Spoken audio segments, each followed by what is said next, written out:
ملي كيكون اقرب الناس ليك هو اللي كيسرقك وكيديك رزق. منين الطمع كيخلي عمك خوبا يديلك حقك في الورث ديالك ويعاملك بحالك، فالنتيجه غالبا ما كتكونش مزيان. من شاب هارب من العداله في المغرب لزعيم عصابه في مارسيلي، في الاول يقدر يبان لك مجرم، ولكن القصه ديالو اغرب من الخيال، وتقدر الا سمعتيها تعاطف معايا ومعاكم اليوم يوسف زعيم عصابه مارسيلي.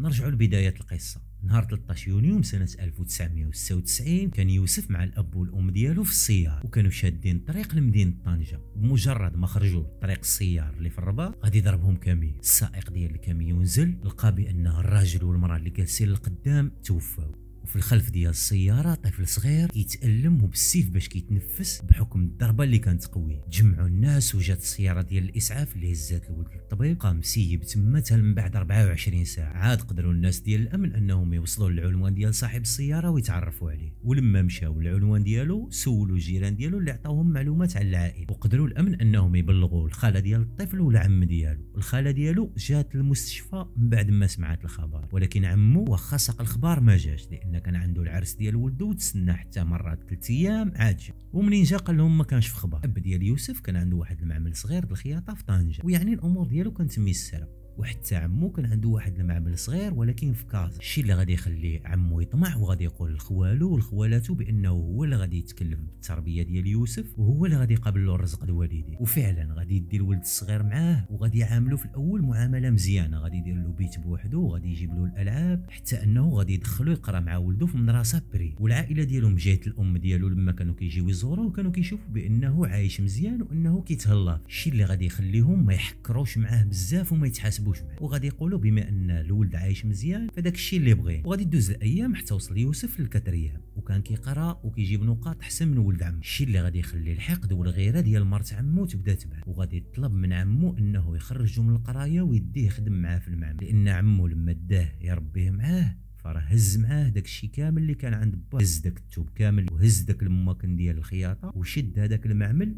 وداك الشيء كامل زاد طور به المعمل ديالو. ولما غتسالى القرايه ويوصل الصيف غادي يجي عنده عمو غادي يقول له انا ربك الله يرحمه وصاني عليك باش ندخلك معانا للحرف. غادي يجاوبو يوسف وعينيه عامرين بالدموع لانه كان كيحب القرايه، وقال له انا ناري بغيت نقرا. عمو ما غاديش يسوق له وغادي يقول له ضروري ان خاصك تجي تخدم في المعمل. وهنا المعامله كلها غادي تتبدل، غادي يديروا له بيت بوحدو في السطح وما غاديش يبقى ياكل معاهم، وغادي يتمنع عليه انه يهضر مع ولاد عمو وبنت عمو وولد عمو. وحتى الخدمه اللي كانت عنده في المعمل فهو كان بحال شي بران، يعني غير كيشطب وكيهز السلعه وكيهز الثوب وكيحط حاسبينه بحال شي عساس وكيعطيوه 1000 درهم في الشهر. مع ذلك يوسف غادي يرضى بالواقع ديالو وغادي يصبر، وغادي يبقى خدام في المعمل ديال عمو اللي هو في الاصل عنده النص فيه. وبدا كيعرف الثوب والانواع ديالو، بدا كيعرف الماكن الخياطه، وبدا كيعرف الخدام، يعني بدا كيعرف الدهاليز ديال هذا الميدان. وحتى الخدامه اللي كانوا خدامين معاهم قدامين في المعمل راه كانوا عارفين الحقيقه، وكانوا عارفين بان يوسف راه عنده جزء من هذا المعمل، ولكن حتى شي واحد ما يقدر يهضر. مع الايام وبحكم ان يوسف صبح كيعرف شي مسائل في هذا الميدان هذا،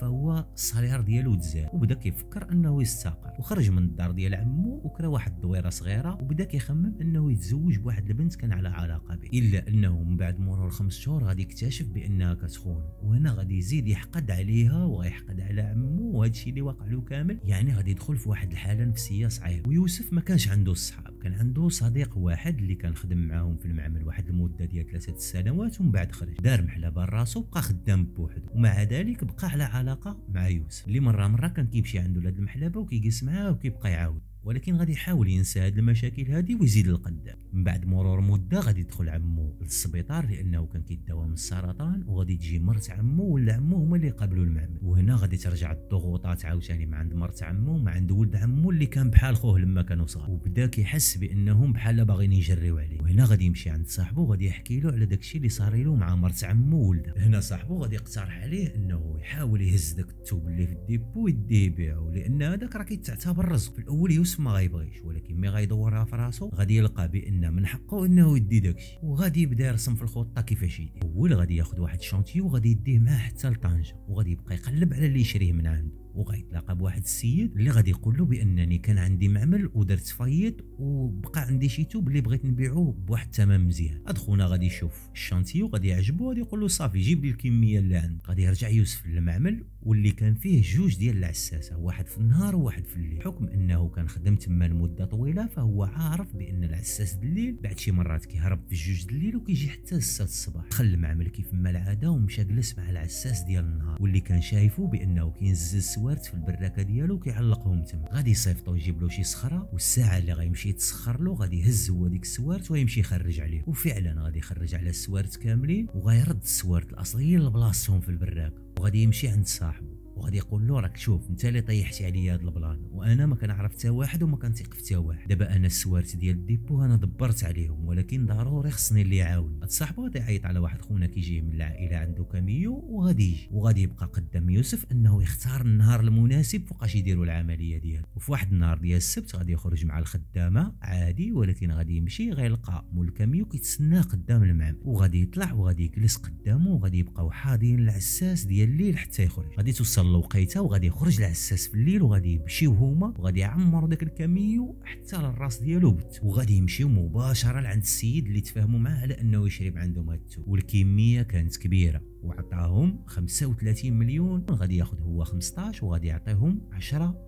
وغادي يبقى هو في طنجه وصاحبه وداك ولد عمو غادي يرجعوا لكاز. بقى كيتنقل يوسف من اوتيل لاوتيل وكيقول اليوم يشدوني غدا يشدوني، وحتى الفلوس اللي عنده بدات كتنقص. هنا غادي يخمم انه يحرق وغادي يتنصب عليه شحال من مره قبل ما يلقى واحد السيد اللي عنده فلوكه وبغى يديه ب5 المليون. بقى معاه وعطاه الفلوس. هاد خونا داه لواحد الدار اللي من دخلها لقى فيها اكثر من 20 واحد كلهم كيتسناو باش توصل النوبه ديالهم يحرقوا. ومن بعد 15 يوم هو في داك الدار غادي يجي لوقيته وفعلا غادي يحرق. وصل لاسبانيا وكانوا معاه واحد 3 ديال الدراري اللي بقاو غاديين مع بعضياتهم مجموعين حتى وصلوا للحدود بين اسبانيا وفرنسا، لانهم كانوا كيقولوا بان ما كاين ما يدار في اسبانيا. ومنين وصلوا للحدود بين اسبانيا وفرنسا صحابو ولاو كيجيو موراهم العائله ديالهم واحد مور واحد حتى لقى راسو هو بوحدو، لان ما عندوش شي عائله اللي تجي موراه ولا اللي تعاون. وفي الحدود بين اسبانيا وفرنسا كان عالم اخر، عالم ديال التهريب والمخدرات والدعاره. المهم بالنسبه لشي واحد ما عندوش الاوراق راه كاين فين يدبر على راسه. بقى تما كيعاون الناس اللي كيجيو يشريو الشراب من تما لان الشراب رخيص كيهز معاهم، وكذلك عاود كيعاون المهربين. المهم حتى دار بلاصتو وتعرف على واحد البنت اللي كانت كدير الدعاره فرنسيه ولكن من اصول جزائريه، وبقى ساكن معاها في المنزل ديالها حتى تجي واحد الحمله كبيره اللي كيجمعوا فيها المهربين وحتى الناس ديال الدعاره اللي لقاوه كيعطيوه 10 سنين. هنا البنت اللي مع يوسف غادي تقترح عليه انها عندها الدار جدتها في مارسيليا ويقدروا يمشيو يعيشوا تما لان الحدود بالنسبه لهم رجعت مزيه. غادي يقبل صاحبنا يوسف وغادي يمشي مع هاد البنت لمارسيليا وبقى ساكن هو وياها في الدار ديال جداتها. من بعد غادي تعرفوا هاد البنت ب3 ديال الشباب من العائله ديالها، وهاد الدراري كانوا حتى هما فرنسيين من اصول جزائريه ومغربيه كيديروا كاكولات وكيخرجوا يكريسي. صاحبنا يوسف رغم انه فايت دار سرقه في المغرب انه باقي طري وما تعرفش هادشي مزيان. قوه الضغط والحاله النفسيه اللي كان كيمر بها فهو فرغ هادشي كله في الاجراء، وصبح هو الرئيس ديال هاد الثلاثه هادوس ورجعوا مرونين في مارسيليا. وصبحوا كيخرجوا حتى على مارسيليا وكيمشيو لمدن اخرين وكينفذوا عمليات كبار، الشيء اللي غادي يخلي الفلوس تدور في يديه وغادي يدخل على عالم الاجرام اكثر واكثر، وغادي يصبح مبلي بالغبره وبالشرار حتى غادي يجي النهار فين غيشدهم البوليس وغادي يتحكم صاحبنا يوسف ب4 سنين وريفولي. يعني من يسالي 4 سنين في الحبس د فرنسا غادي يرجع مباشره للمغرب. ورغم ان السلوك ديالو كان مزيان داخل الحبس الا انهم ما تعاملوش معاه، يعني من خرج ريفولي مباشره للمغرب. فاش وصل المغرب الناس ديال الامن داروا معاه تحقيق علاش دخلتي للحبس اشنو درتي تما، يعني مسائل عاديه. ومن بعد طلقوه، ومنين طلقوه في طنجه مشى مباشره لعند خالته اللي استقبلاته وخلاته انه يدوش وعطاتو ياكل وعطاتو واحد البركه د الفلوس وخرج من عنده. بقى كيدور في الشوارع ديال طنجه حتى طاح الظلام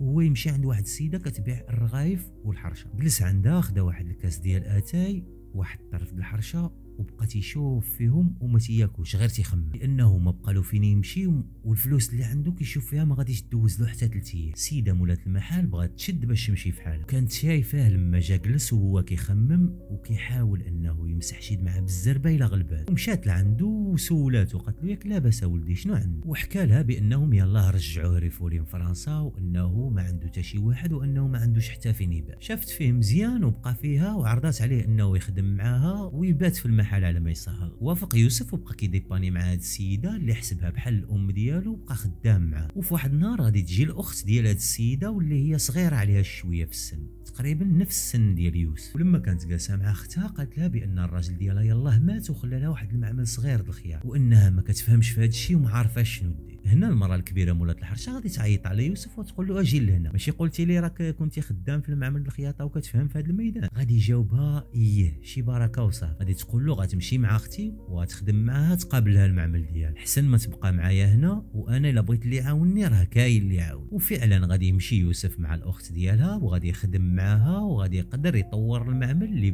في الاول لما شدو كانوا فيه 6 ديال الخدامه توصلوا لاكثر من 20 خدام. وتزوج بالسيده مولات المعمل اللي كان عندها واحد الولد صغير من الراجل الاول اللي شرطات عليه قبل ما يتزوجوا انها ما تقدر تكتب له او لا تعطيه حتى شي حاجه وان كل شيء ديال الولد الصغير. ولكن يوسف لانه دايز عليه تقريبا نفس الفيلم غادي يطلب منها انها تكتب للولد الصغير كل شيء في سميتو باش ما يضيعش في رزقه وباش ما يوقعلوش كيف ما وقع له هو. العبره من القصه اليوم هي ان الارزاق بيد الله وكلنا غير اسباب، حتى واحد ما كيعرف الرزق ديالو فاين او لا امتى غادي يجي. ما تنساوش اللايك الكومنت، شوفوا الحلقات اللي فاتت، الحلقات الجايه عاونونا شي شويه في القناه. تهلا.